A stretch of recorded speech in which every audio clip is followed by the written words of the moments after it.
৩ জুলাই শেষ হয়েছে বহুল আলোচিত চলচ্চিত্র শিল্পী সমিতির নির্বাচন, যেখানে শিল্পীদের ভোটে আগামী 2 বছরের জন্য নির্বাচিত হয়েছে নতুন কমিটি। দ্রুততম সময়ের মাঝেই নতুন কমিটিকে দায়িত্ব বুঝিয়ে দেবেন সমিতির বর্তমান সভাপতি মিশা সওদাগর। সম্প্রতি রাজধানীর ওয়ারিতে ওয়ান এন্টারটেইনমেন্টের সাথে এই বিষয়ে শিল্পী সমিতি সহ সিনেমার নানা সমসাময়িক ইস্যুতে কথা বলেন তিনি। বিস্তারিত আরাফাত ইয়াসেরের প্রতিবেদনে। ঢাকাই সিনেমার জনপ্রিয় খল অভিনেতা মিশা সওদাগর। পর্দায় তিনি খল চরিত্রে অভিনয় করলেও বাস্তব জীবনে তিনি পুরোদস্তুর এক ভিন্ন মানুষ।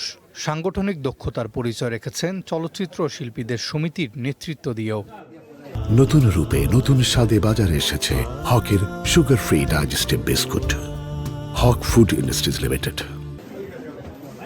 সদ্য সমাপ্ত চলচ্চিত্র শিল্পী সমিতির নির্বাচনে শিল্পীদের রায়ে এসেছে নতুন নেতৃত্ব। নতুন কমিটি শিল্পীদের প্রত্যাশা পূরণের পাশাপাশি কাজ করবে চলচ্চিত্রের উন্নয়নে, এমনটাই আশা মিশা সওদাগরের। তাদের কাছে প্রত্যাশা থাকবে যে যারা তাদের যত সিনিয়র শিল্পীগুলো আছে তাদেরকে তারা সম্মান করবে,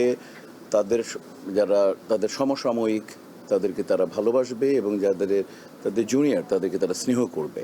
শিল্পী সমিতিতে আমি থাকি বা না থাকি, শিল্পী সমিতি যতদিন থাকবে আমি একজন শিল্পী হিসাবে আমি শিল্পীর পাশে থাকবো। যদি আমার অভিজ্ঞতার কোনো জায়গায় তারা যদি আমার সম্পর্কে শেয়ার করতে চায় আমাকে বলবে, আমি অবশ্যই তাদেরকে পরামর্শ দেব। এবারের নির্বাচনে প্রার্থী না হয়েও মিশা সওদাগর ছিলেন আলোচনায়। প্রশ্ন ছিল সামনের দিনে ফের শিল্পীদের পাশে থাকতে সমিতির কোনো পদে নির্বাচন করবেন কিনা।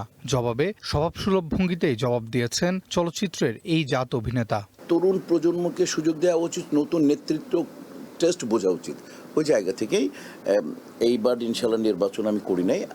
আর ভবিষ্যতে করব কিনা এটা আপাতত এই মুহূর্তে কোনো ইচ্ছে নেই। মিশা সওদাগরের প্রত্যাশা সামনের দিনে চলচ্চিত্রের উন্নয়নে আরও কার্যকর ভূমিকা রাখবে নতুনরা। ফের ঘুরে দাঁড়াবে বাংলা চলচ্চিত্র। Arafat Yasar, One entertainment.